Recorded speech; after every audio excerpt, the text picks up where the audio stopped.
ya estamos. Muy bien. En la clase anterior estuvimos hablando al respecto, terminamos con lo que era el tema de aminoácidos relacionado al tema de proteínas. Estuvimos hablando de las aminoacidurias, estuvimos hablando de lo que era el uso de la electroforesis en el análisis de proteínas séricas, algo muy importante a tener presente. Entonces vamos a ver qué tanto han retenido ese tema. Y de igual manera estuvimos introduciéndonos a la primera parte del estudio de las enzimas. Steven, Sebastián, ¿prendemos cámara?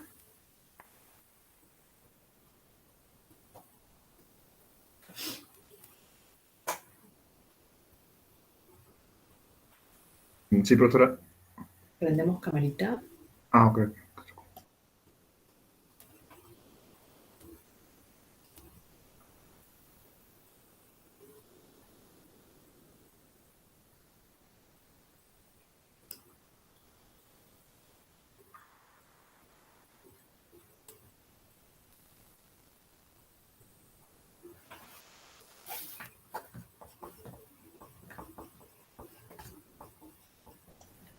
Ya ¿Se me va estamos. a ver? Sí, ahora sí, Steven.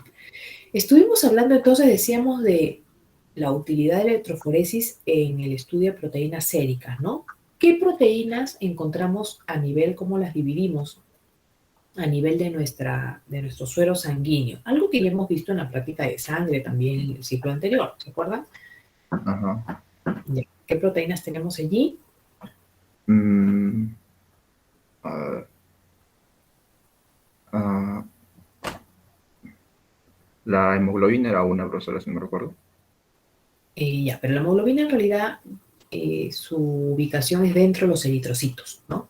Sino que cuando los eritrocitos se rompen, esta se libera. Pero ¿cuáles son las propias del suero? Mm, la, Las las albúminas. ya, ahora sí, las albúminas, listo. ¿Qué otras más? Mm, ¿Qué más podría decir? Mm, mm, las globulinas también. Las globulinas, ya está. El Las PRI, albúminas y las globulinas. Pero el- las globulinas las dividimos en subtipos, ¿no es cierto? sí, ¿Cuáles son alfa, esos? alfa y beta. Y también unas que se ven de anticuerpos, también no recuerdo. Entonces, ¿cómo se llamaban esas? Eh, Las Gamma, ¿no? beta y las gamma, ¿no? Ajá, Muy bien. Es más, y las alfa las dividíamos en dos también, ¿no? sí, alfa, antitripsina y fotoproteína. Ya, es el primero que me he dicho es un ejemplo de una de ellas, ¿no? Ajá. De las alfa uno. Y las otras serían las alfa Ah, alfa. 2. Donde está Alfa. la ceruloplasmina, la lactoglobina, ¿no? Ujú. Ya, entonces ya todos estamos identificando, ¿no es cierto, jóvenes? Tenemos las albúminas, las alfa 1 globulinas, alfa 2 globulinas, beta y gamma, donde su compañero ya recordó que están los anticuerpos, ¿cierto? Y Y la también proteína, el fibrinógeno también. sí, está entre esa y la otra en ese limbo, ¿no? Pueden algunos por lo que consideran para las gamma, otra para las beta. Y está también la proteína C reactiva cuando esta esté en alta concentración. Bien, ahora, yo les mostré los electroforetogramas, ¿no? Que obtenemos en una persona normal, donde nosotros podíamos ver cómo Mm, es cuál de ellas está más abundante, cuál le sigue en abundancia de estas fracciones, cuál le sigue, y así hasta completar las 5, ¿no? ¿Cómo era esa gráfica? ¿Qué nos mostraba esa gráfica de curvas? ¿Cuál era la que se encuentra en mayor concentración en nuestra sangre? La que equivale entre el 50 y al 58%. a la, mm,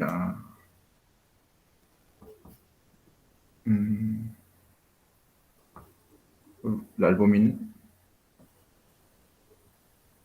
La albúmina, profesora. Bien. Las albúminas, muy bien, Mm, las albúminas. sí. ¿Quién le Mm, seguía? La alfa 1, después la alfa 2, la beta y la gamma. No, en concentración, ¿cómo era la curva? ¿Se acuerdan que era así? La primera era así y la siguiente era chiquita, aumentaba, aumentaba. Entonces, ¿cuál era la que le seguía en concentración? ¿Alta? Alfa 1, No, la beta. no. ¿Ya cuál queda? La gamma. La Acuérdense gamma. que el gráfico era así. La primera era un pico bien alto y después empezamos de abajito.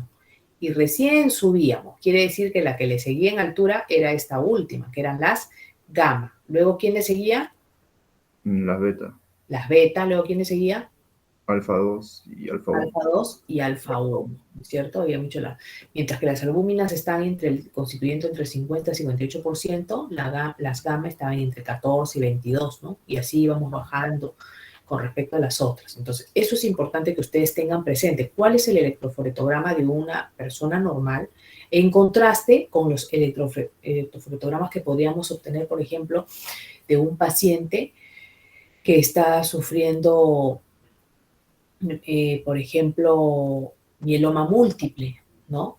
O que está pasando por un cuadro de una infección aguda, ¿no? Entonces, hay que tener primero presente cuál es lo normal, ¿no? Para poder identificar cuál sería el caso de electrofotogramas anormales, porque eso es una ayuda diagnóstico, como habíamos señalado. Gracias, Steven.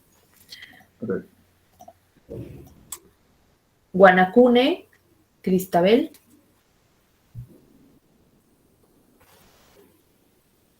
Guanacune. Miss, creo que habían dicho de que tenía problemas de conexión al principio. Mi compañera Kelly creo que dijo. Ah, correcto. Gracias, Chirinos. Patti.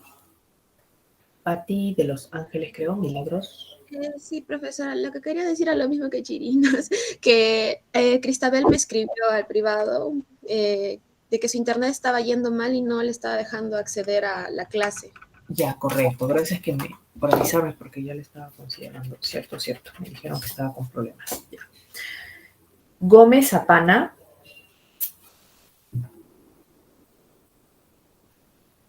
Gómez.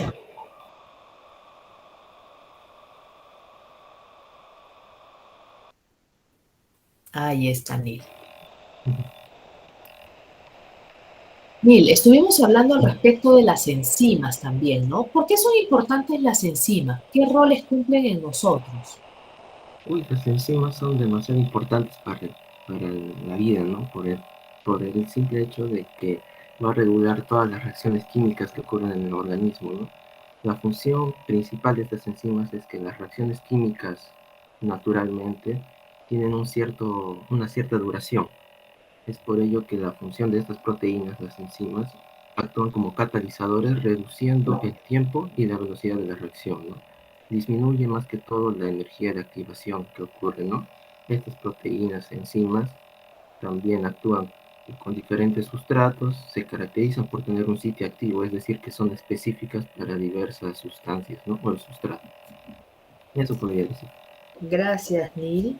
Entonces, bien, su compañero nos está diciendo, son sumamente importantes porque son nuestros catalizadores y señalemos que son orgánicos, ¿no es cierto? Son nuestros catalizadores.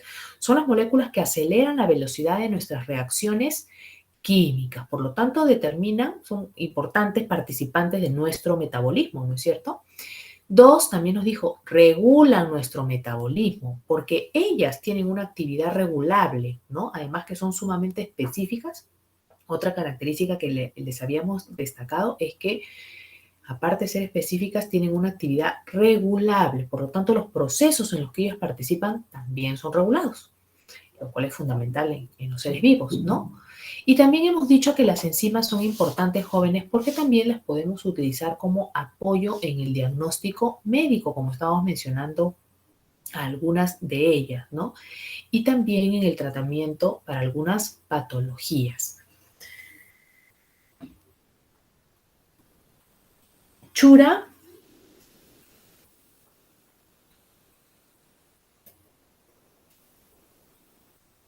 Chura. Yo recuerdo que Rocío Chura dijo que justo su mamá había llamado a lo del internet. Que iba a estar viendo y viendo, creo. Wow, algo así. Ajá. Ya, gracias. Chire.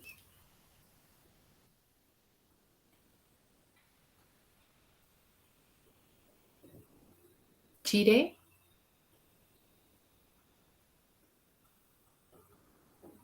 Chire no Mis, está.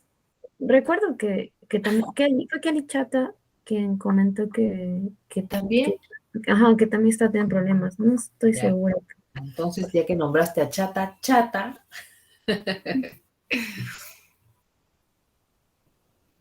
No sé. Chata no está.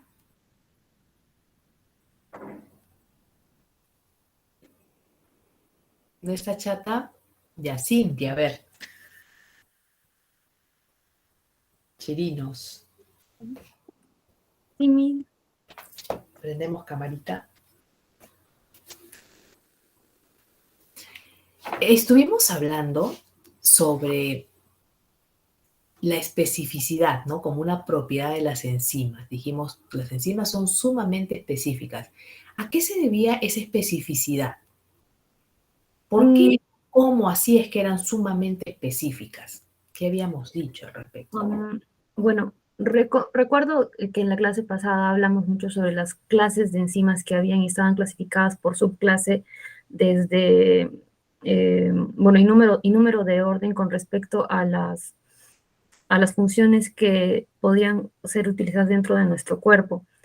Pero tienen una partecita, acuérdate, tienen una partecita en su estructura que es muy importante. Las enzimas, todas ellas poseen un... Este es señal, ¿cómo se llama? Es un sitio, ¿no? Sí, recuerdo. Es una parte de la cual se tenía que encajar exactamente con no sé, me acuerdo de la imagen, era como un rompecabezas que era el sustrato, que se va a unir a la enzima a a nivel de su nivel de su estructura. su estructura tercera tenía mucho que ver, claro, con Ajá, a su nivel de su estructura. Era como un rompecabezas que tenía que estar directamente posicionada o sea, tanto el sustrato como en la enzima. Y es ahí donde recién se podía dar el rompimiento o, bueno, la reacción. la reacción en sí. El rompimiento en otro puede ser de otra Ujú. naturaleza, ¿no? Sí, Muy bien. Esa parte de su estructura es sitio activo, así se llama para que no te olvides, el sitio activo. Toda enzima, eso es infaltable, ¿no? Tiene un sitio activo específico. Y ese sitio activo, como dice Cintia, tiene que tener una forma complementaria a la forma que tiene su sustrato sobre el cual actúa, ¿no? ¿Y solamente la forma era importante o había un factor también que ahí teníamos que tener presente? Forma y qué más habíamos dicho. Un factor que siempre es problemático, que en la membrana hemos mencionado y aquí también está presente. No recuerdo el factor exacto. La carga, porque se acuerdan que si, por ejemplo, el sitio activo de la enzima tiene la forma adecuada al sustrato, si ambos tienen la misma carga, nunca va a poder darse el embone, ¿no? Y necesitamos que se unan físicamente para formar el determinado o denominado complejo enzima-sustrato. Tenía que haber una unión física, ¿no? Entonces, si la carga no me lo permite, por más que la forma sea adecuada, idónea, pero la carga no me permite que se asocien, entonces nunca va a poder formarse el complejo enzima-sustrato, ¿no? Por eso que no hay que olvidar esos dos factores. Los dos son indispensables, ¿sí? Sería en todo caso la carga y la forma. Y la forma, correcto, ¿no? Y después nos mencionaste entonces las clases, ¿no? ¿En cuántas clases clasificamos a las enzimas? Había 4, o sea, 4, no, o sea, me refiero de que habían 4 números en el cual se identificaban a los... ya, la clave, el número clave, ¿no? Subclase. Era la clase, la subclase, de ahí era la subclase y de ahí era el número de orden. el número de orden. Gracias, Cintia. Sí, gracias. Entonces su compañero nos está recordando que teníamos todo un sistema de clasificación, donde el primer criterio era la clase, ¿no? Y habíamos visto clase 1, las oxidorreductasas, clase 2, las transferasas, clase 3, las hidrolasas, clase 4, unas que parecen que trabajan casi como las hidrolasas, que serían las liasas. Luego teníamos la clase 5, las isomerasas, y al finalmente las que demandan ATP para poder formar uniones, que eran las ligasas. ¿Sí, Cintia? ¿Estás levantando la manito? Sí, Miss, es que acabo de revisar, le comenté a mi compañera Kelly que la llamó y me dijo que su laptop se está actualizando, me mandó fotito de que se está ¿Kelly qué? actualizando. ¿Kelly qué apellido? Kelly Chata. Entonces, Ya, le muestro porque me acaba de comentar eso, que se está actualizando. ya, gracias, gracias. Sí, buen dato que me das. Listo, ahora sí. A ver, ¿quién más tengo por aquí? Castillos no han venido hoy día. Pegaso. Sí, profesor. ¿Profesor, se me escucha? Sí, pero todavía no te veo.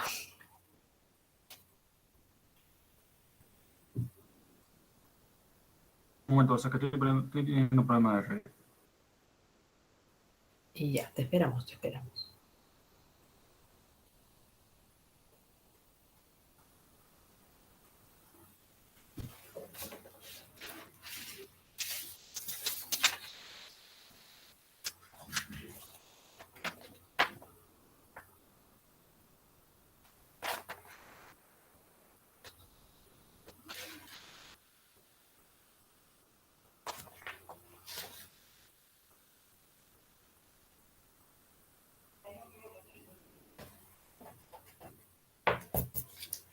A ver, mientras esperamos a Pegaso, Álvarez Estoy ya con la Apaza. cámara. Ahí estás, hijo, listo.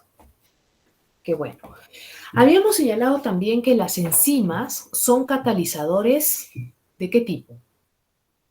¿Orgánicos o inorgánicos? Son catalizadores orgánicos. Orgánicos, ¿no? Y habíamos identificado diferencias con respecto a los inorgánicos. ¿Qué diferencias nos puedes comentar, Adrián? Alguna diferencia que puedo comentar sería quizás las coenzimas. Ya, sí, bueno, Hay podemos diferentes identificar coenzimas entonces que y las las coenzimas enzimas, pueden ser también orgánicas e inorgánicas. ya. ¿Qué más?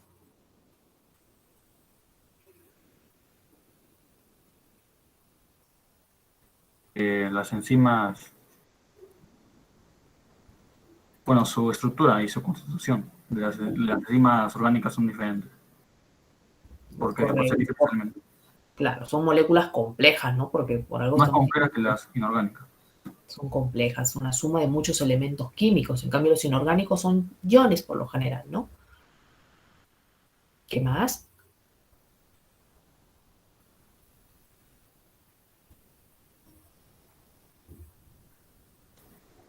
Otra diferencia más que me acuerdo sería que las enzimas son más específicas.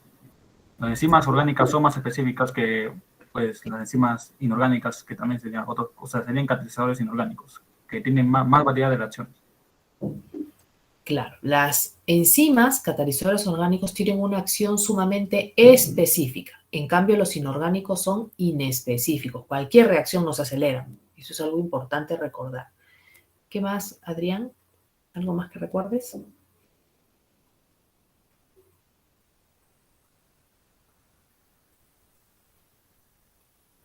¿Quiénes eran termolábiles? ¿Los orgánicos o los inorgánicos? ¿Quiénes se afectaban fácilmente por la temperatura?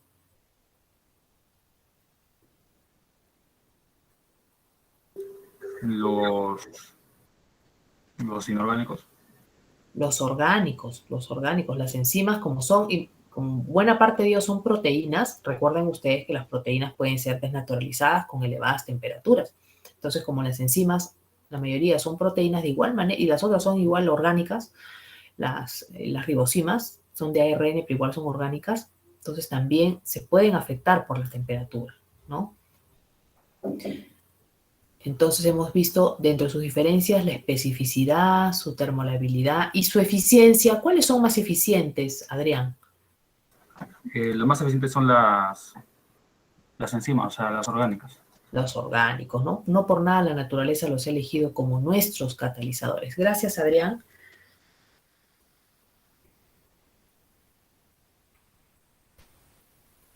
Entonces ahí estamos recordando diferencias con los inorgánicos. Una ventaja para los inorgánicos es que no son termolábiles, ¿no? Por eso decimos, estos pueden durar mucho tiempo en realidad, pero sus reacciones no son específicas. O sea, por ese lado, imagínense, ¿no? Si hubieran sido elegidos ellos nuestros catalizadores, nos alterarían, nos modificarían nuestras reacciones de forma caótica, ¿no? Sin ningún orden, sin ninguna relación. ¿Quién había llamado? Álvarez Apaza. Sí, Miss. Prendemos camarita. ¿Se va a ver? Sí, ahora sí se te ve. Habíamos dicho entonces que las enzimas aceleran, eso significa catalizar, ¿no? Un catalizador es un acelerador. Entonces, ustedes siempre recuerden eso. Enzima, catalizador, esos dos términos bien asociados. Y un catalizador es un acelerador. Un acelerador de nuestras reacciones químicas. Pero, ¿y cómo actuaban así? ¿Cómo lograban ellas acelerar la velocidad de nuestras reacciones químicas? ¿Sobre qué actuaban específicamente?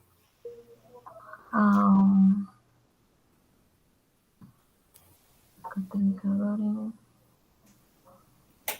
eran específicas, entonces... ¿Te acuerdas que hablamos de energías? Sí. Ya, entonces, ¿sobre qué específica energía actuaban las enzimas? ¿Qué hacían? Les mostré un grafiquito ahí. ¿Un gráfico? Un gráfico...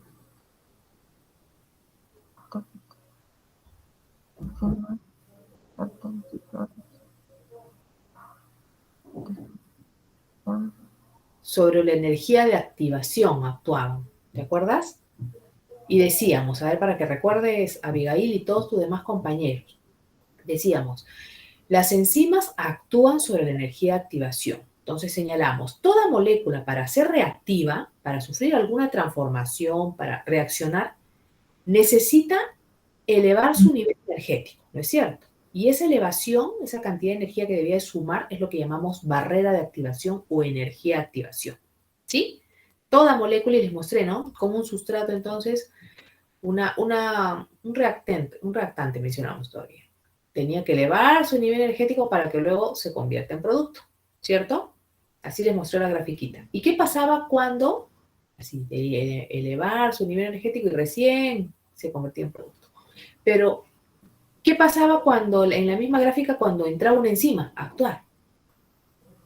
¿Qué pasaba con esa energía de activación? ¿Aumentaba o disminuía? Abigail. ¿Disminuía? Disminuía. Entonces, lo que podemos decir es que las enzimas aceleran las reacciones químicas disminuyendo la energía de activación. ¿Y cómo lograban a su vez, si profundizamos más en la pregunta, ¿y cómo logran esto a disminuir la energía de activación de un reactante? Porque ellas en sí mismas son también moléculas, ¿no es cierto? También tienen una barrera de activación que superar. ¿Y cómo era la barrera de activación de las enzimas? ¿Chiquita o grande? Grande. ¿Grande? ¿Nos conviene que sea grande o nos conviene que sea chiquita? Que sea chiquita. Chiquita, porque si es chiquita sabemos que fácilmente la pueden superar, ¿no es cierto? Cuando las barreras son grandes, quiere decir que, tengo más problema de superar esa valla, ¿no? Aquí no. Entonces, las enzimas en sí mismas, siendo moléculas, también tienen energía de activación pequeña. Siempre son pequeñas las barreras de activación que tienen las enzimas. De tal manera que cuando ellas se unen al sustrato específico sobre el cual actúan, al formar el complejo enzima-sustrato, entonces hacen que esta molécula con la que están asociadas, pasen al estado activo también rápidamente. ¿Ya? Eso es lo que no quiero que olviden. Gracias, Abigail.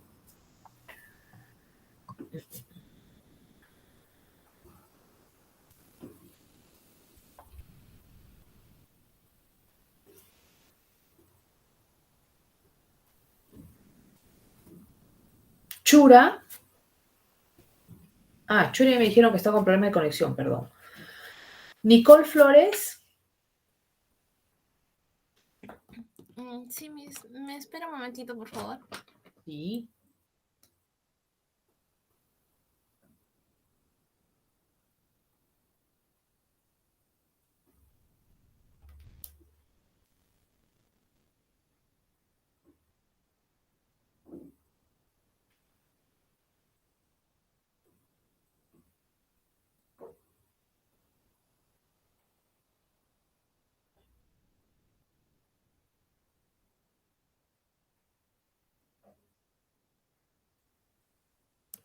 Ya, Miss. Muy bien.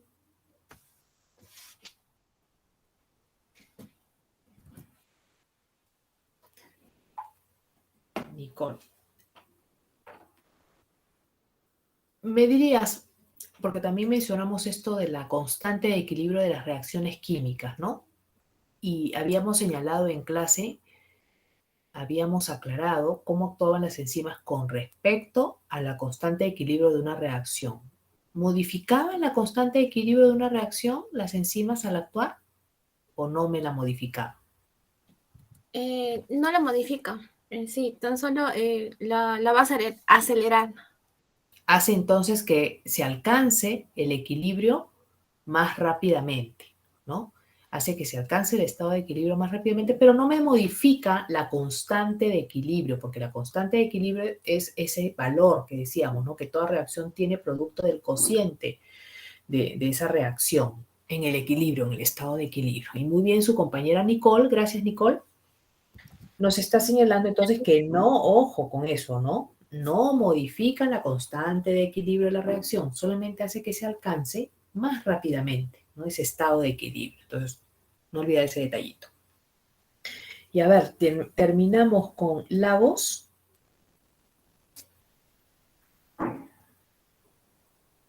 Lagos.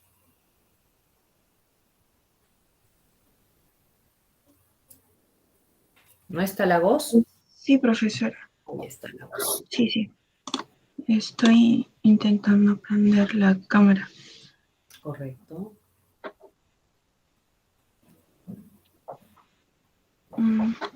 ¿Ya se me puede ver? Todavía no.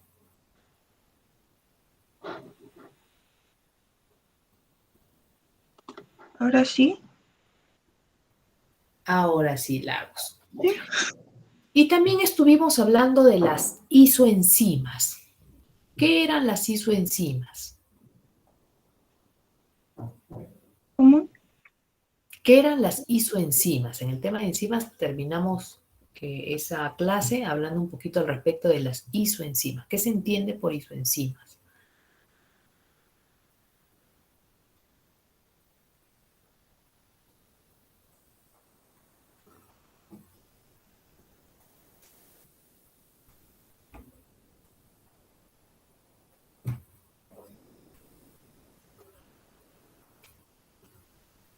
Lagos. Se está congelado, creo, la cámara.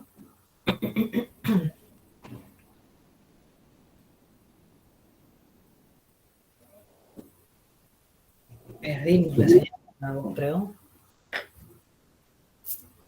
Sebastián. Sí, Miss. Choquecota. Sí. Ahorita mientras Estefanía vuelve, ya se le fue la señal. Me va a preguntar, Miss. Sí. Ah, no. A ver, la misma pregunta. ¿Qué eran las isoenzimas? ¿Qué habíamos dicho en clase que son las isoenzimas?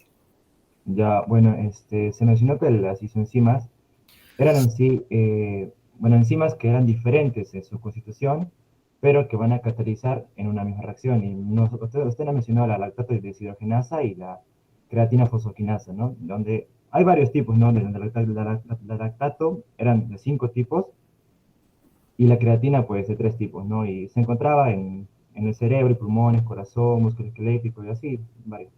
O sea que tenían localización específica las isoformas, ¿no? Sí. Y es por eso que las utilizamos para el apoyo Ahí diagnóstico. así en el apoyo médico, del diagnóstico médico. Gracias, Sebastián. Muy bien, jóvenes, entonces no olvidar eso que habíamos mencionado, que algunas enzimas pueden presentar isoformas, es decir, pueden tener presentaciones estructurales diferentes, inclusive muy diferentes, ¿no? Como vimos la lactato deshidrogenasa tipo 1 con la tipo 5, ¿no? No tenían nada en común. Pero sí, o sea, estructuralmente hablando, pero sí tenían en común que catalizan ellas siempre la misma reacción química. Y lo particular es que las isoformas suelen tener ubicaciones predominantes, tisulares, orgánicas, ¿no? De tal manera que nosotros las utilizábamos en el apoyo diagnóstico. Muy bien, vamos a pasar a compartir entonces las siguientes diapositivas que nos quedaron pendientes. Antes que me olvide, la próxima clase, ahora voy a, no sé, no creo que logre igual con el otro grupo de abordar el tema de cinética enzimática, que es chiquito, así que la próxima clase voy a abordar unos minutos de cinética y pasamos a realizar ejercicios. Entonces, para la próxima clase tienen que tener papel milimetrado, ¿ya? Traen papel milimetrado, por favor, antes que me olvide señalar. Y ya por el WhatsApp vamos a ir coordinando la recuperación de la clase que está pendiente conmigo. Las recuperaciones de clase teórica, ya saben, conmigo llevan la teoría, así que todo eso lo coordinan conmigo, mientras que la recuperación, el grupito que le faltó ese día también práctica, también coordinan con la profesora Lara, que es la profesora de prácticas, ¿ya? Conmigo ya vamos coordinando. Quiero ver mi agenda la próxima semana y por supuesto la de ustedes también para ver qué día nos conviene colocar esa recuperación por el feriado. Ya estamos acá, ¿sí? ¿Cuándo traemos el papel milimetrado? La próxima clase teórica. Ah, ok, gracias. Listo. Por aquí. Ya. A ver, voy a retomar. Ah, no estoy compartiendo todavía acá.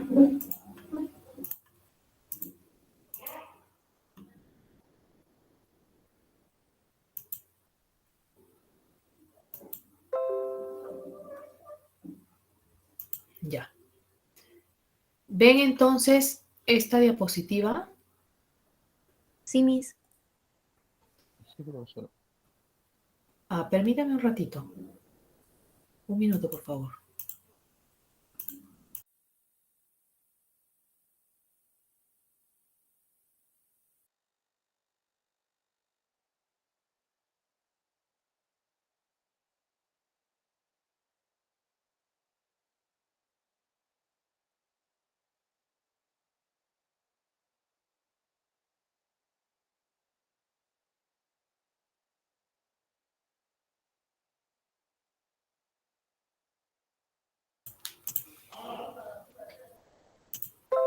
Ya.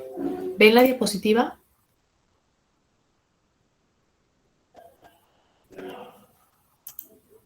¿Se ve la diapositiva, jóvenes? Ya, gracias. Ya, retomando un poquito también las últimas diapositivas que vimos. También hablamos al respecto de la expresión de la actividad enzimática, que es muy importante para nosotros, más que hablar propiamente de una concentración meramente enzimática, porque, como decíamos, en la práctica es más útil, ¿no? Hablar en términos de actividad enzimática, ya que podríamos querer cuantificar una enzima haciendo procedimientos muy complejos, ya que normalmente las enzimas se encuentran dentro de un tejido en una mezcla con otras proteínas, así que poder identificar cuáles son ellas de las otras sería complejo en realidad el proceso, pero esto no nos serviría de nada si es que esas enzimas en realidad no están activas, ¿no es cierto? Entonces, por eso decíamos que en la práctica resulta más útil poder hablar en términos de actividad enzimática, es decir, de cantidad de enzima que yo pudiera tener que sí está funcional, que hablar solamente de cantidad enzimática, ¿no es cierto? Y es por eso que la expresión de actividad enzimática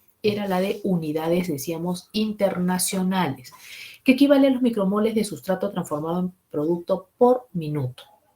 Decíamos también que otras expresiones que también se pueden utilizar es la de actividad molecular, que es número de moléculas de sustrato transformadas en producto por molécula de enzima, en minuto también, en un minuto. Y por otro lado teníamos la actividad específica, que era lo mismo que la actividad enzimática, pero por miligramo de proteína total. Son expresiones comunes, pero lo más importante, unidades internacionales. Aquí sí, como les digo, en unidades internacionales estamos considerando micromoles de ese sustrato que se ha transformado en producto por minuto, o sea que sí se ha logrado transformar por minuto. Eso es más válido que hablar como le digo, directamente solamente de cantidad enzimática.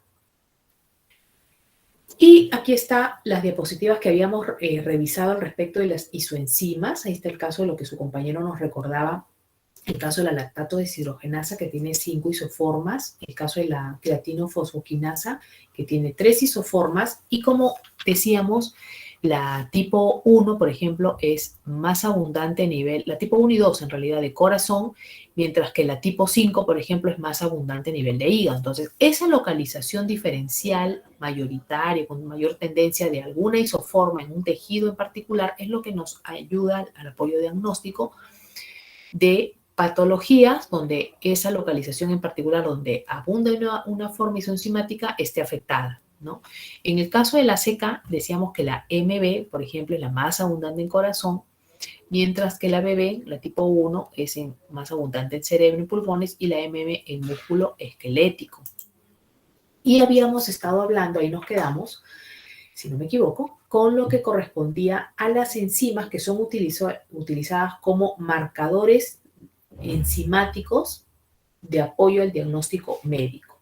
Estábamos hablando de los marcadores del perfil hepático, donde teníamos el caso de la TGP, TGO, la presencia, el análisis, mejor digamos, de la fosfatasa alcalina, de la gamma-glutamil transferasa, de la lactato deshidrogenasa, y también en este perfil hepático se considera la cuantificación de la bilirrubina, que no es enzima, es más bien un metabolito, decíamos, de la degradación del grupo hemo, de todas nuestras hemoproteínas, pero como las más abundantes de hemoglobina, siempre se destaca esta, y que es un compuesto que decíamos resulta tóxico si es que se acumula si nuestro cuerpo no puede depurarlo, ¿no? Y es allí donde nuestro hígado se encarga de captarlo, captar a la bilirrubina, conjugarla, llevarla a la forma de bilirrubina conjugada con ácido glucurónico, y así poder excretarla en la constitución de la bilis y eliminarla en nuestro cuerpo, porque parte de la bilis se pierde con las excretas.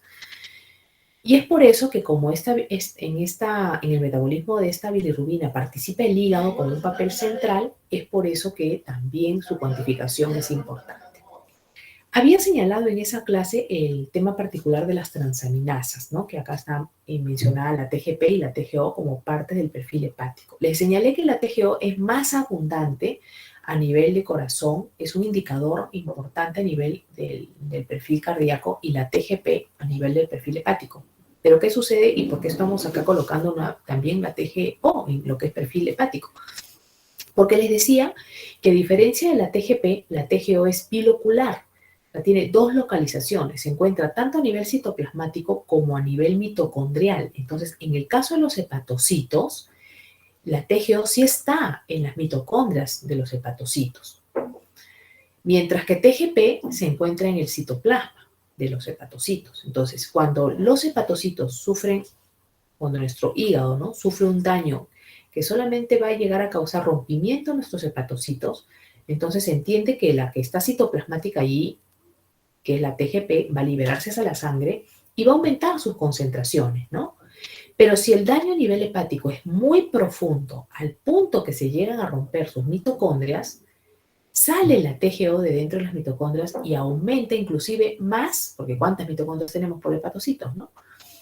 Más que inclusive la TGP, ¿no? Entonces, por eso es que aquí también está mencionada la TGO, aparte de la TGP, porque como le digo, es una enzima que en realidad está ampliamente distribuida en nuestro cuerpo, pero que siendo bilocular y estando presente dentro de las mitocondrias, tiene esta característica particular de también aumentar frente a daños profundos a nivel hepático, como es el caso de la cirrosis, ¿no?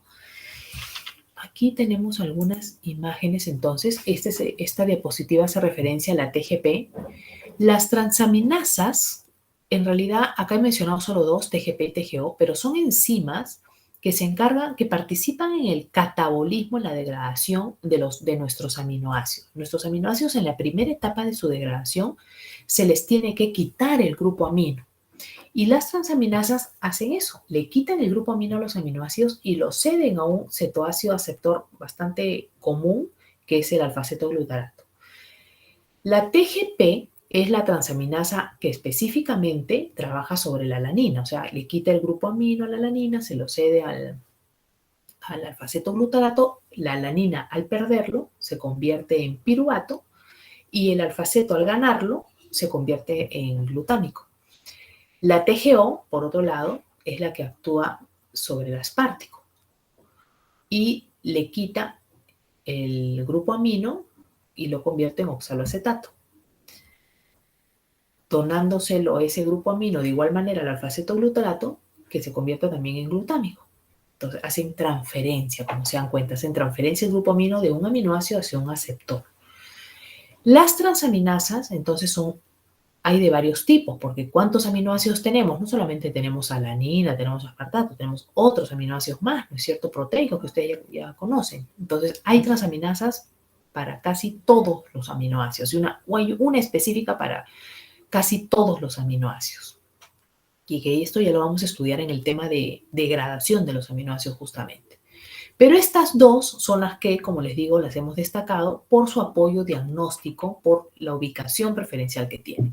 La TGP, como están viendo aquí, entonces, es aquella transaminasa que tiene mayor concentración, como les digo, en el citoplasma y los hepatocitos. Por eso que es una transaminasa más específica hepática. Nosotros podemos sacar el cociente de la relación de TGP versus TGO. Normalmente el cociente de Rittis, que vamos a estudiar también más adelante, es la división de TGO sobre la concentración de TGP. Acá ustedes lo tienen al revés, ¿no? Pero como les digo, no hay problema porque finalmente invierto este símbolo que está acá y tengo la relación inversa, ¿no? Bajo este principio, a ver, bajo esta presentación que nos están haciendo en esta diapositiva de TGP sobre el valor de TGO, se entiende que si es mayor a 1, el número de arriba es más grande que el de abajo, ¿no es cierto? Si yo divido un número grande sobre un número pequeño, obtengo un número grande, o sea, mayor a 1.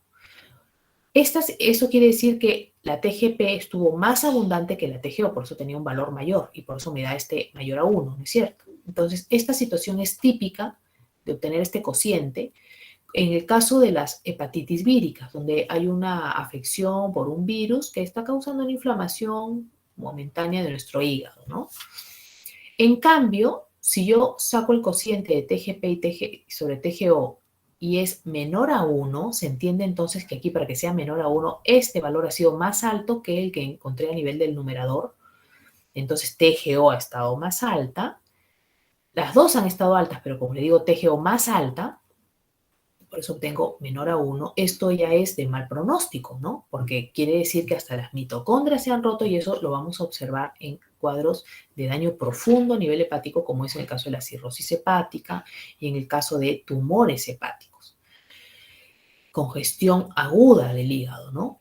Aquí estamos viendo, les estoy colocando unos valores referenciales de los valores normales de TGP, porque esta diapositiva es, como digo, estamos resaltando el caso de la TGP, ¿no? Y ustedes notan que ahí sus expresiones son en unidades internacionales por litro, como de toda enzima. Pero estos valores que estoy poniendo acá en el hombre de 8 a 35, en la mujer de 6 a 25, por si acaso pueden variar dependiendo del reactivo que ustedes hayan utilizado para esta determinación. Cuando nosotros hacemos determinaciones bioquímicas, normalmente compramos unos kits de reactivos específicos para lo que yo deseo determinar, ¿no? Si quiero para glucosa, pues tengo mi kit de glucosa.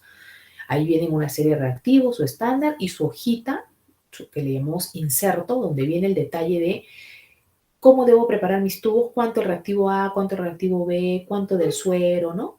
¿Qué agentes pueden alterarme la reacción? Por ejemplo, hay algunos fármacos que capaz mi paciente puede estar tomando y que están bloqueando que esta reacción salga como debe ser, ¿no? O sea, que los datos sean fidedignos. Entonces, todo eso está ahí detallado. Y, por supuesto, la escala de valores normales. Si es que hay diferencia para el hombre y la mujer, diferenciando ambos, hay diferencias entre edades también. Y eso, como les digo, va a variar a veces con respecto a una marca de otra. Puede variar, ¿no? Así que esto es referencial. Por supuesto, el médico que pide sus análisis de laboratorio, el laboratorista, el biólogo, el tecnólogo, le tendrá que dar, aparte de los resultados, entre paréntesis, el rango normal que especifica el kit que él utilizó, ¿no? Para esa determinación. Y aquí a la derecha están viendo todas las situaciones en que obtendremos, pues, resultados anormales de TGP, ¿no? pero especialmente destacadas en negro, aquellas que tienen una TGP pues, más abundante. Por ejemplo, vemos que en cuadros de alcoholismo, siempre se ha dicho pues, que el alcohol daña de forma importante el hígado, ¿no? Cáncer, en cuadros de cáncer de hígado, en cuadros de cirrosis, que ya es la última expresión pues, de un proceso, es lo último, sí, pues en realidad la última expresión de un proceso inflamatorio agudo del hígado, crónico, ¿no? La parte final ya de una etapa crónica. Cuadros de hepatitis, como hemos dicho, isquemia hepática, frente al uso de medicamentos tóxicos para el hígado por mucho tiempo y frente a necrosis hepáticas. Entonces son las principales situaciones en que vamos a encontrar una TGP alta, ¿no? Pero también se puede encontrar ligeramente altas en otros cuadros, como distrofia muscular, anemia hemolítica, enfermedades renales agudas, musculares, en la enfermedad de Wilson, que es una enfermedad causada por una anormalidad en el transporte de cromo, intervenciones de cirugía cardíaca, pancreatitis aguda, traumatismos musculares, infecciones víricas, infarto de miocardio. La fosfatasa alcalina es una enzima que se encarga, como dice su nombre, es una fosfatasa, eliminar grupos fosfato de diversos tipos de molécula, como por ejemplo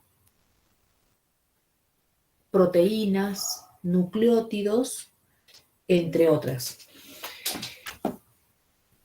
Esta fosfatasa alcalina está bien abundante en hígado y a nivel de los huesos, también se encuentra a nivel de la mucosa ileal, riñón y placenta, pero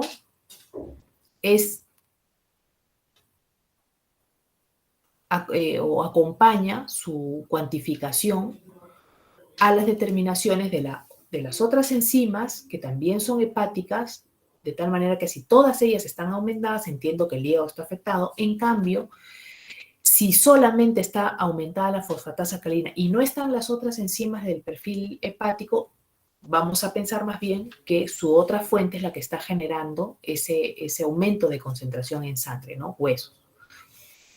Que más bien hay una afección a nivel óseo. Aquí también les he puesto una escala de valores, diferenciando para el adulto, para niños menores de 2 años, pero también esto, como les digo, es referencial dependiendo del kit reactivo, ¿no? Igual como acá también les he dicho. Entonces, ahí vemos la fosfatasa alcalina. Otra más del perfil hepático es la gamma-glutamil transpeptidasa. Esta enzima forma parte del ciclo de glutamilo, que también vamos a ver más adelante. Es una enzima que nos permite transportar aminoácidos a través de la membrana asociado al uso de glutatión, que es un tripéptido. Y que también está abundante a nivel hepático y por eso es que también forma parte del perfil hepático. Y así como hemos visto estas enzimas del perfil hepático, también tenemos determinaciones enzimáticas del denominado perfil cardíaco, que más bien nos ayudarán al apoyo diagnóstico de alteraciones a nivel de células cardíacas, como por ejemplo cuando se da una injuria cardíaca en un infarto de miocardio, ¿no? Acá tenemos algunas de las que pues ya hemos mencionado que tienen esa ubicación preferencial a nivel de corazón, ¿no? La creatinofosfoquinasa de fracción, la tipo 2, que es la MB, la TGO, que también ya hemos dicho que abunda en el citoplasma y células cardíacas. En realidad tiene varias localizaciones, pero ahí bastante abundante, y la lactato deshidrogenasa, especialmente la tipo 1 y tipo 2, que son las que abundan en corazón, ¿no? Y también se puede pedir la seca total, es decir, la creatinofosfoquinasa total, producto de las 3 fracciones, ¿no? De la suma de las 3 fracciones, pero esta es la más específica. Veamos estas entonces. La determinación de estas enzimas de perfil cardíaco será más informativa dependiendo del momento en que pedimos el análisis, es decir, del tiempo transcurrido desde que se dio el infarto en nuestro paciente al momento en que pedimos los análisis, ¿no? ¿Por qué? Porque vean cuándo inician, cuándo llegan a sus máximas y cuánto tiempo persisten. En el caso de la CK fracción MB, tipo MB, inicia su aumento entre las 2 a 8 primeras horas, ¿no?, de darse el evento del infarto. Llega a su máxima entre las 2 y 48 horas y persiste elevada en la sangre por 2 hasta 3 días. Mientras que la TGO, más bien, inicia su aumento entre las 6 y 12 horas, demora un poco más en presentarse los aumentos, llega a su máxima entre las 24 y 28 horas y persiste entre 4 y 6 días. La lactato deshidrogenasa, entonces, vemos en contraste que es la que inicia más tarde, entre 8 y 12 horas, tiene una máxima entre las 48 y 72 horas, también más tarde, pero es la que más persiste, entre 10 y 15 días estará alta, la encontraremos alta, ¿no? Entonces yo no voy a pedir, en realidad se suelen pedir de las 3, ¿no? Pero no voy a basarme en solamente pedir la lactato deshidrogenasa en un paciente en que me está llegando, o sea, recién acaba de venir el infarto y yo voy a esperar ver la alta, imposible, ¿no? Porque esta recién aumenta entre las 8 y 12 horas. Se dan cuenta que ahí necesito haber pedido la determinación de la CK, ¿no?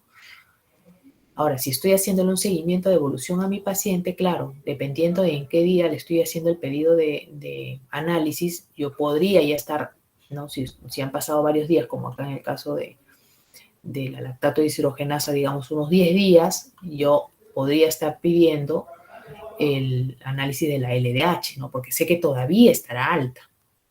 ¿Es correcto? Mire, ahí está la CK, que su pico y su concentración se eleva en las primeras horas, mientras que la lactato deshidrogenasa, la ventaja es que a pesar de que empezó tarde, la tengo mantenida alta durante varios días. Entonces, por eso se suelen pedir las 3, pero ya saben que el análisis y los resultados de cada una de estas fracciones dependerá del momento en que le estoy pidiendo el análisis al paciente, ¿no?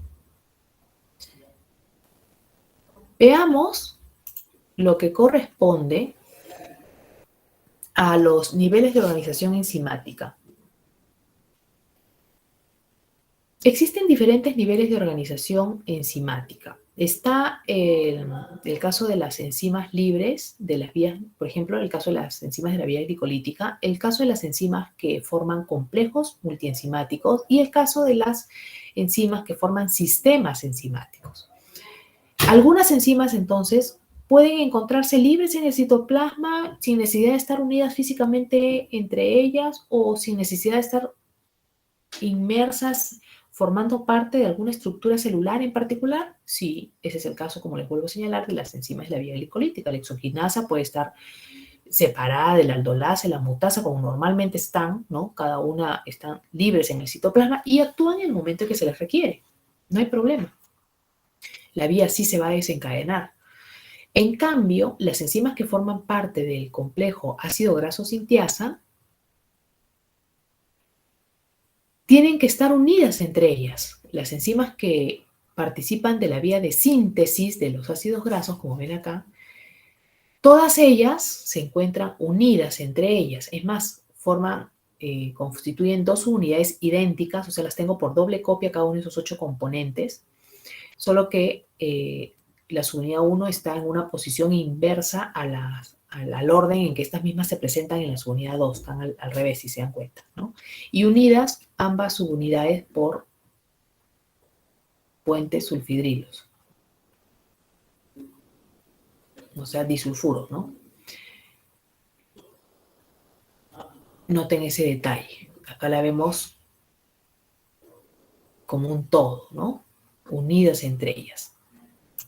Y acá vemos el otro caso de los sistemas enzimáticos. En algunos textos los van a encontrar como sistemas multienzimáticos y por ahí que a veces se confunden con complejos multienzimáticos. Pero una cosa es complejo y otra cosa es sistema en todo caso, ¿ya? En el caso de los sistemas, hablamos de enzimas que forman parte de una vía metabólica, pero que tienen como requisito encontrarse en una localización particular para tener actividad, como es el caso de las enzimas de la cadena respiratoria, que se encuentran sus componentes inmersos en la MMI, ¿no es cierto? Excepto el citocromo C, que está en el espacio intermembranoso, todos los demás están incrustados en la MMI, y todos ellos, diríamos en común, es que están dentro de la mitocondria, ¿no es cierto?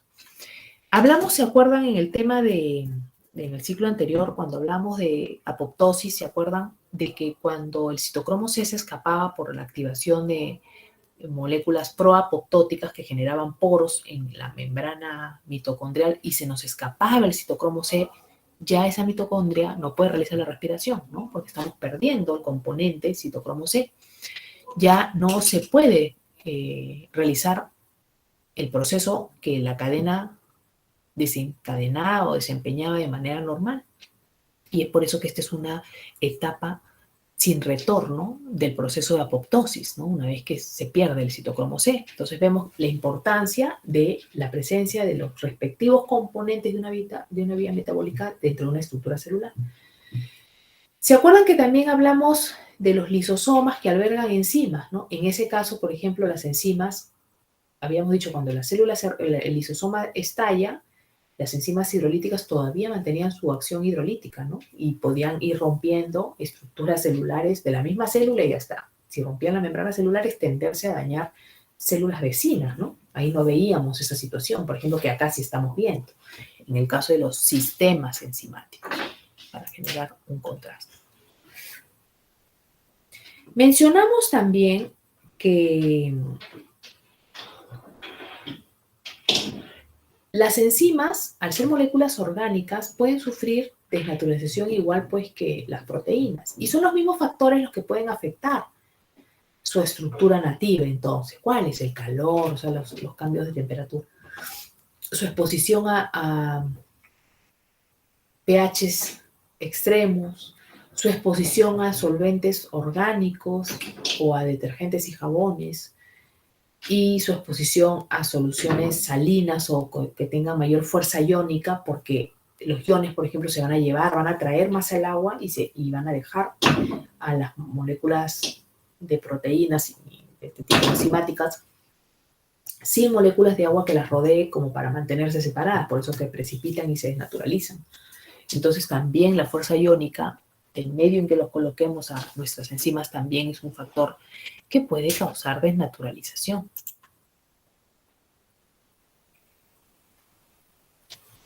La mayoría, no todas, pero la mayoría de nuestras enzimas, una muy buena parte de ellas, requieren cofactores, es decir, componentes químicos adicionales para expresar recién su actividad, es decir, para actuar como tales, como enzimas.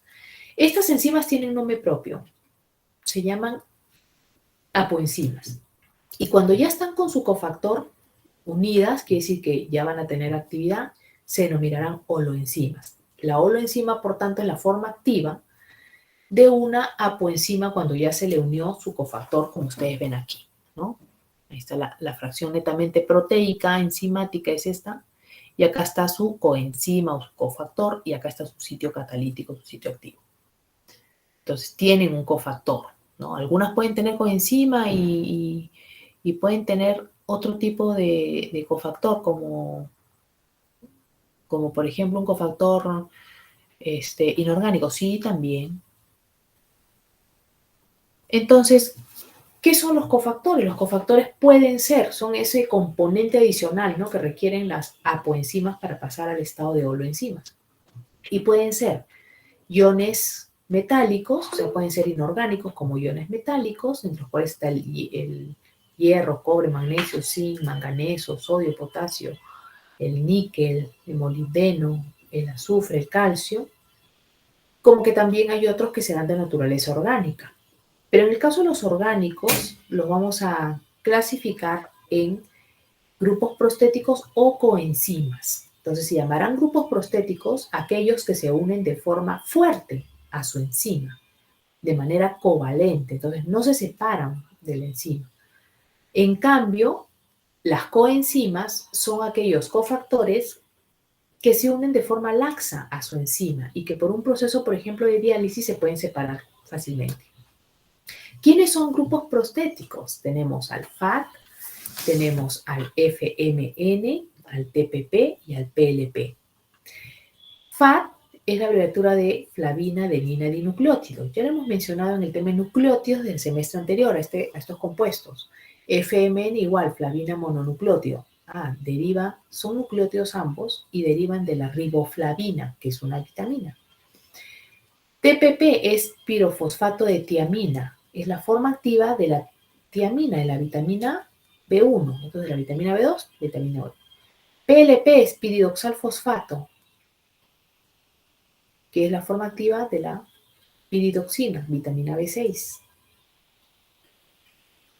Coenzimas, ¿quiénes son? NAT fosfato, coenzima A, THF, cobalamina, ácido lipoico.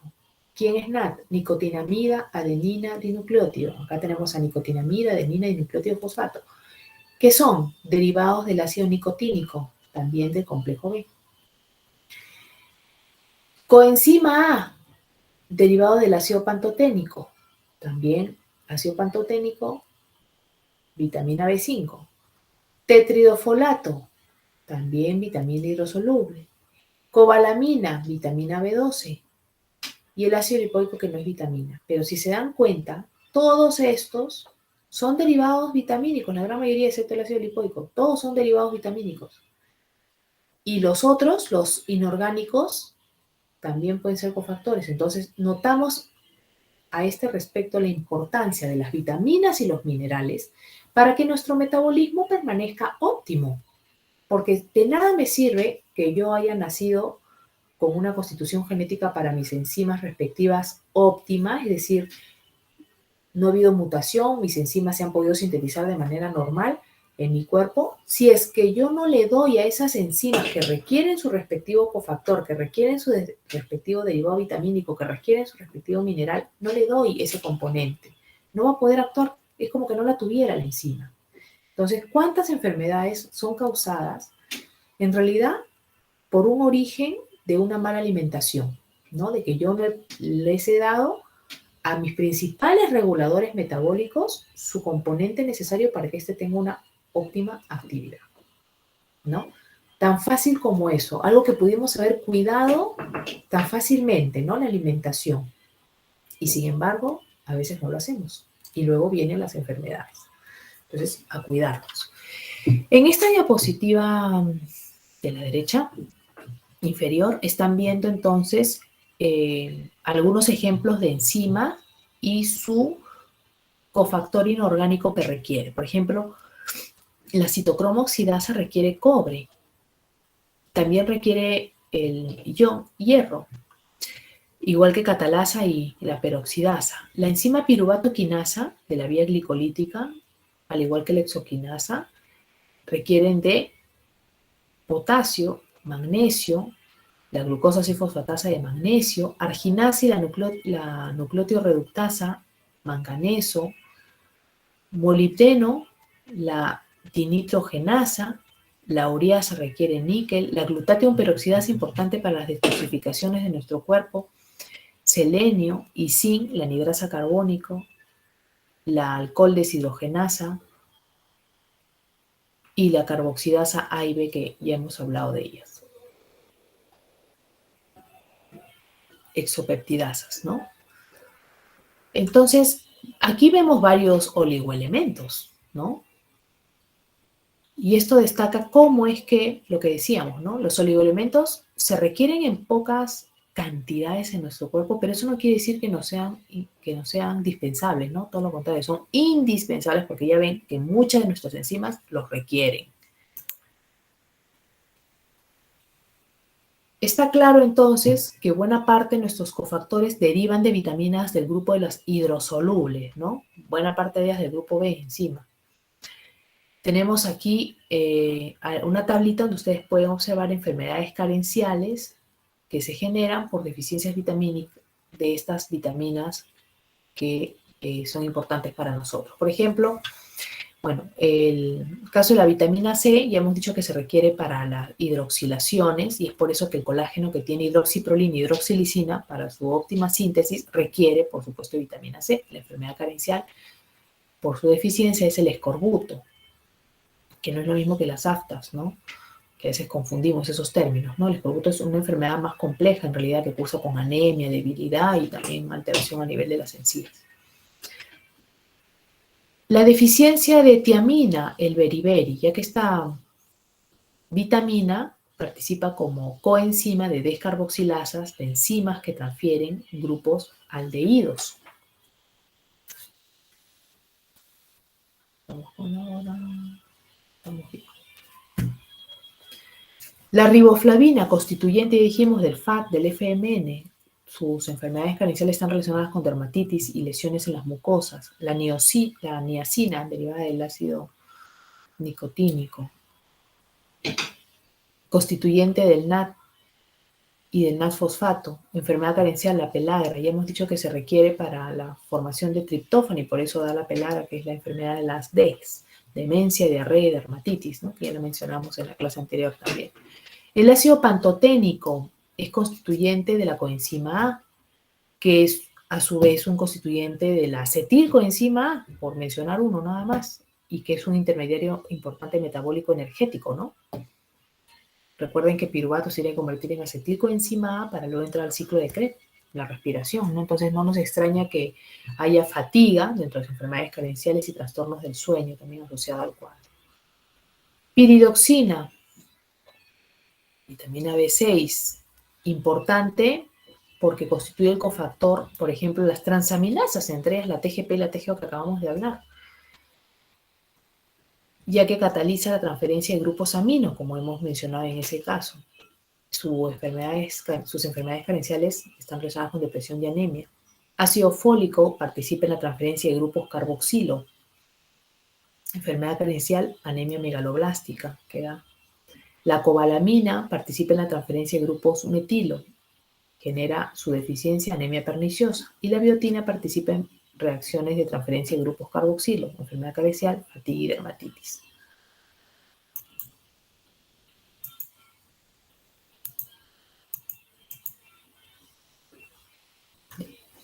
Pasemos a ver también lo que corresponde a la regulación de la actividad enzimática. Pues nosotros dijimos un aspecto importante de las enzimas es que su actividad es regulada. Eso hace que nuestro metabolismo, donde ellas tienen el papel central, pues también sea regulable, ¿no?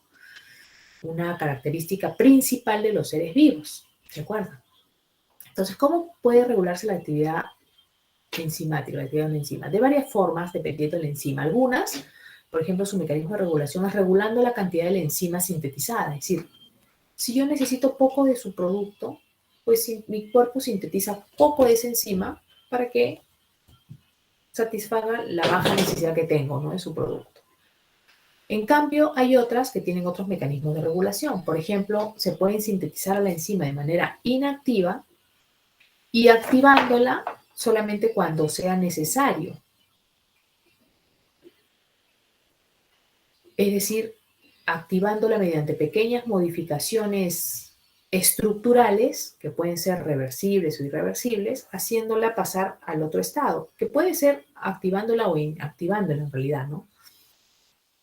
Y hay otro mecanismo de regulación que sufren un grupo particular de enzimas, que es un mecanismo mucho más complejo, ellas son más complejas también, que es mediante los moduladores alostéricos. Algunos moduladores alostéricos pueden ser activadores, otros pueden ser inhibidores. Las enzimas que se regulan por moduladores alostéricos tienen un nombre parecido, se llaman enzimas alostéricas. Y como les digo, este mecanismo es más complejo y ellas estructuralmente son más complejas. Dentro de un ratito vamos a hablar de ellas. Veamos el caso de las modificaciones estructurales, en primer lugar, antes de hablar de las enzimas alostéricas. Modificaciones estructurales que pueden servir de regulación de la actividad enzimática, podemos encontrarlas de dos tipos, las covalentes reversibles y las covalentes irreversibles. Dentro de las covalentes reversibles tenemos reacciones de fosforilación, adenilación, uridilación, ADP-ribosilación, metilación. Quiere decir que algunas enzimas, cuando, en el primer caso fosforilación, ¿no?, cuando se les añade fosfato, pasan al estado activo.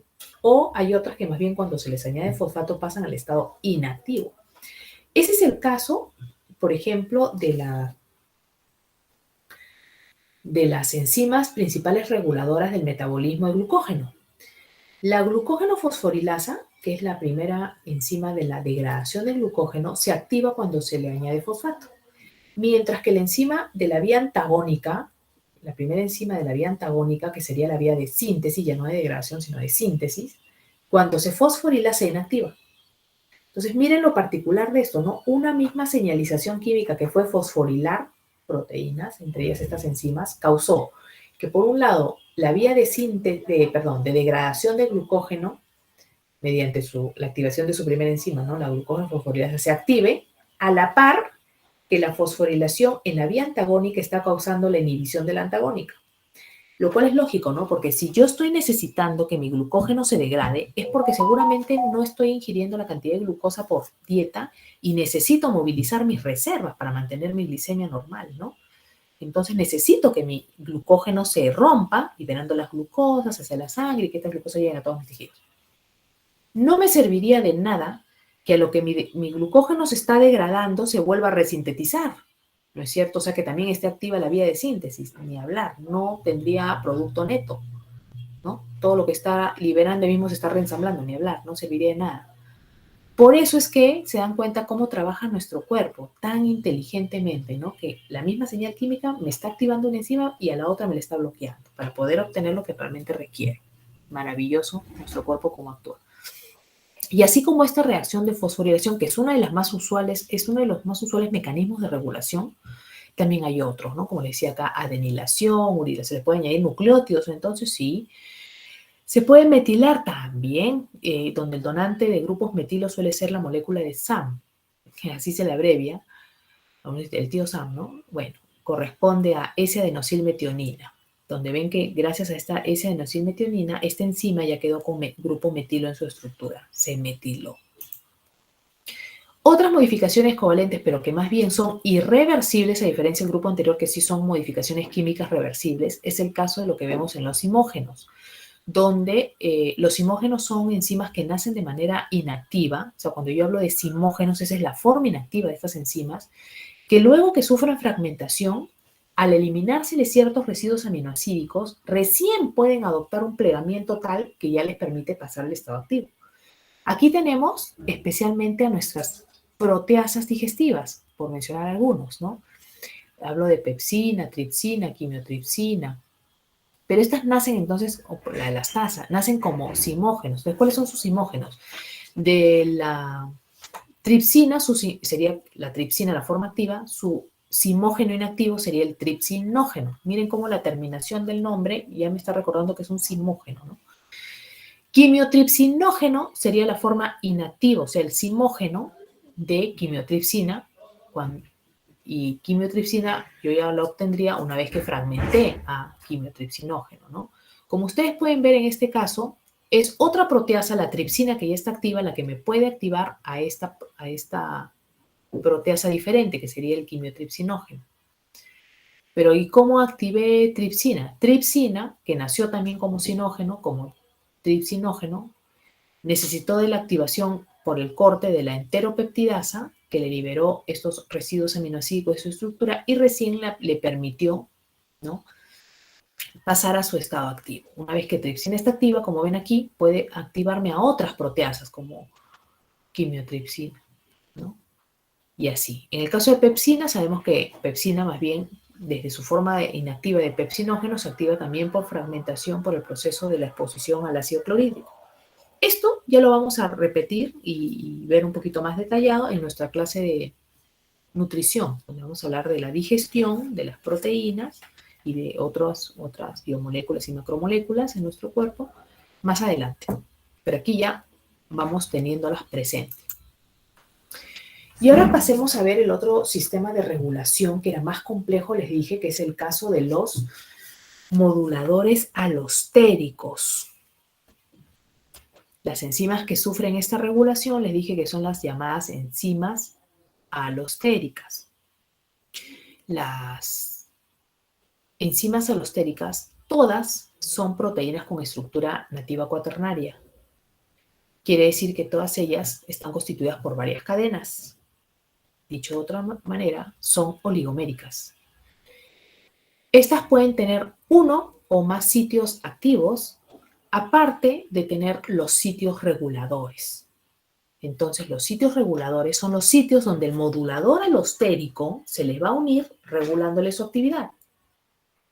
Ese modulador alostérico podría ser de dos tipos. Podría ser un modulador alostérico activador quiere decir que cuando se le une a la enzima en su sitio de regulación, recién esta adopta una conformación activa, como que también hay los contrarios, ¿no? Los que más bien son moduladores inhibidores y que cuando se unen al sitio regulador de la respectiva enzima alostérica, la inhiben, la llevan a una conformación donde no expresa actividad. Vean ustedes el gráfico inferior aquí. Estoy señalándolo con el cursor.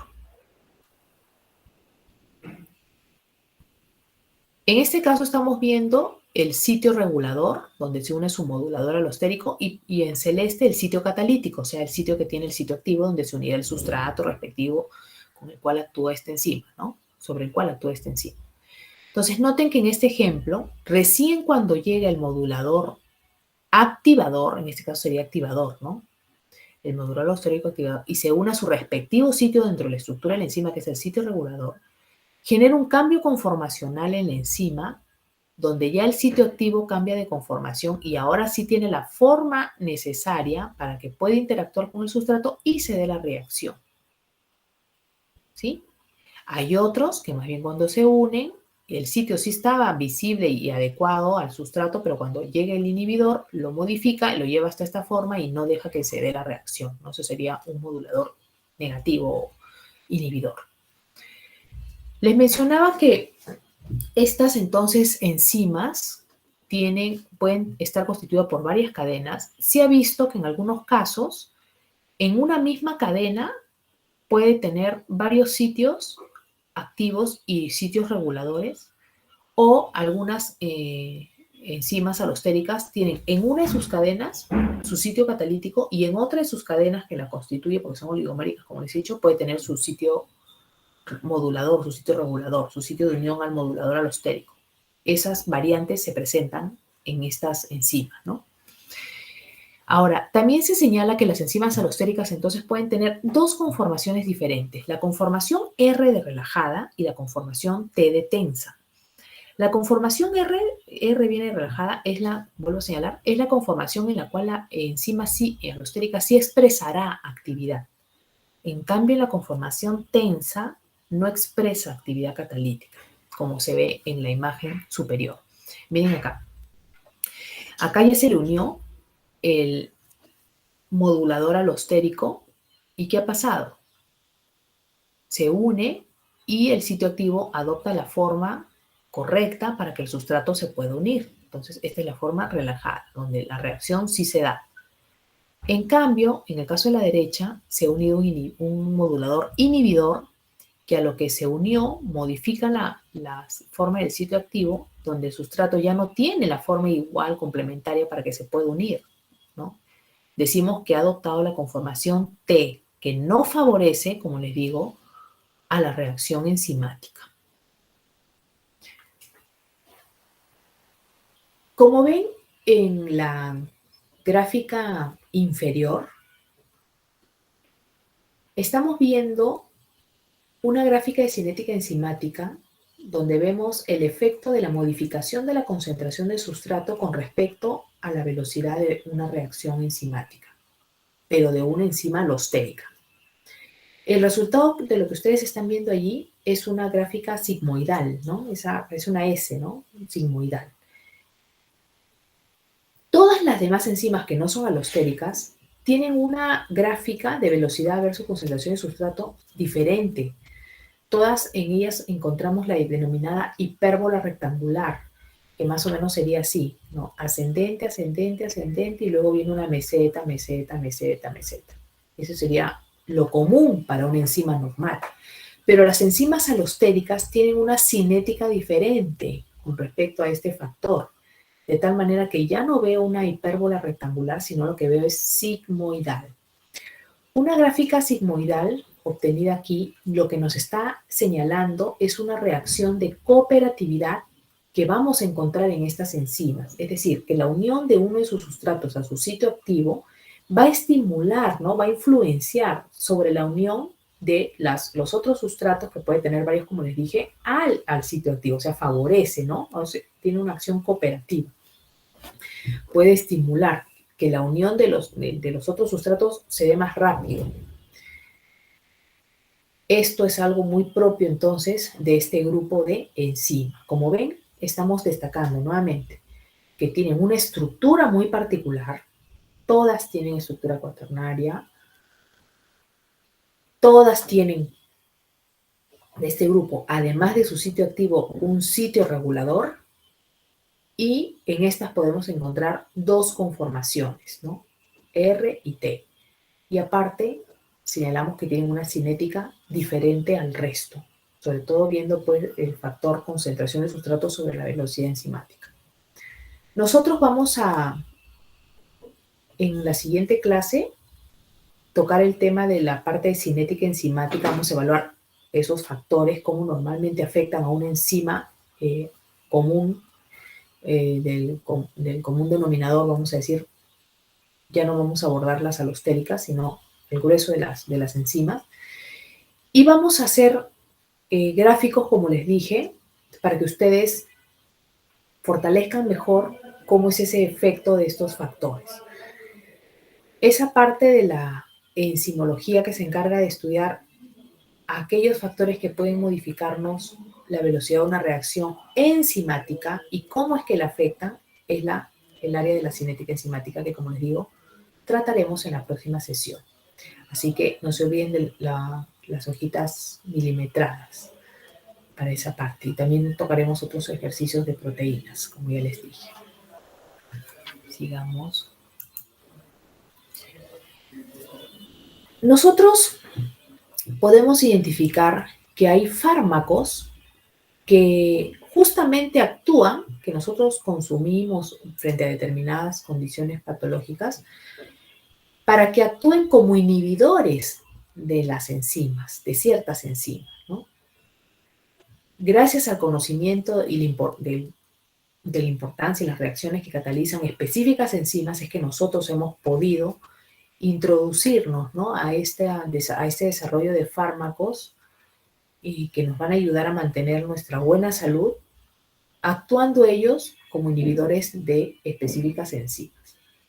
Tenemos, por ejemplo, el caso de los antibióticos lactámicos, como la penicilina, los más conocidos, ¿no? Penicilina, amoxicilina, cefalosporinas, que al tener el anillo beta-lactámico en su estructura, van a actuar inhibiendo a las transpeptidasas que se requieren para la formación de las paredes bacterianas. Es decir, van a bloquear una enzima bacteriana, ¿sí?, a estas transpeptidasas, de tal manera que ya no se va a poder formar el péptido glucano y vamos a inhibir la multiplicación de las bacterias que nos esté atacando, ¿no?, que sea susceptible a la penicilina, a la amoxicilina o estos compuestos.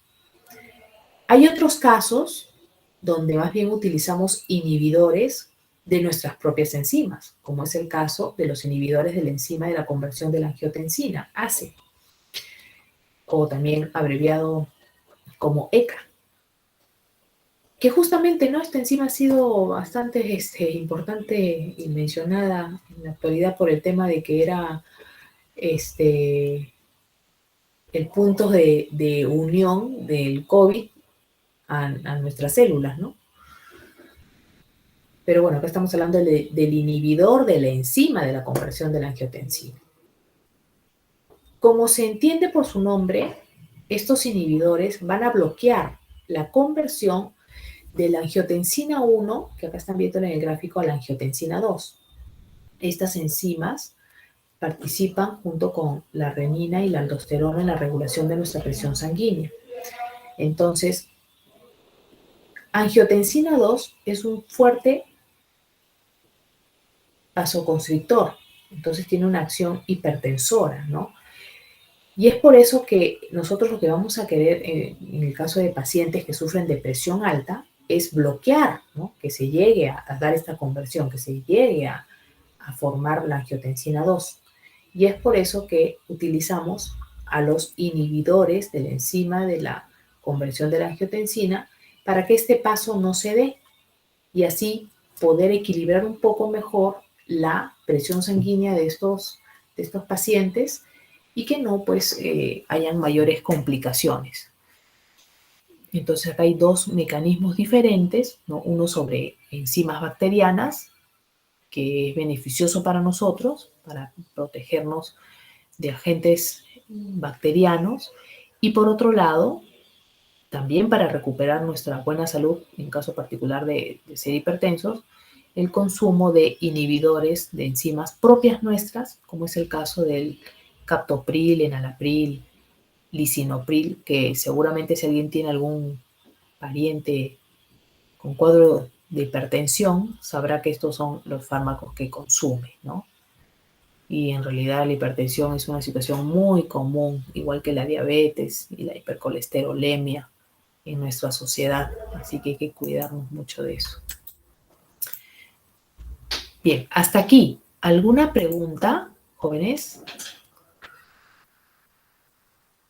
¿Alguna pregunta hasta aquí?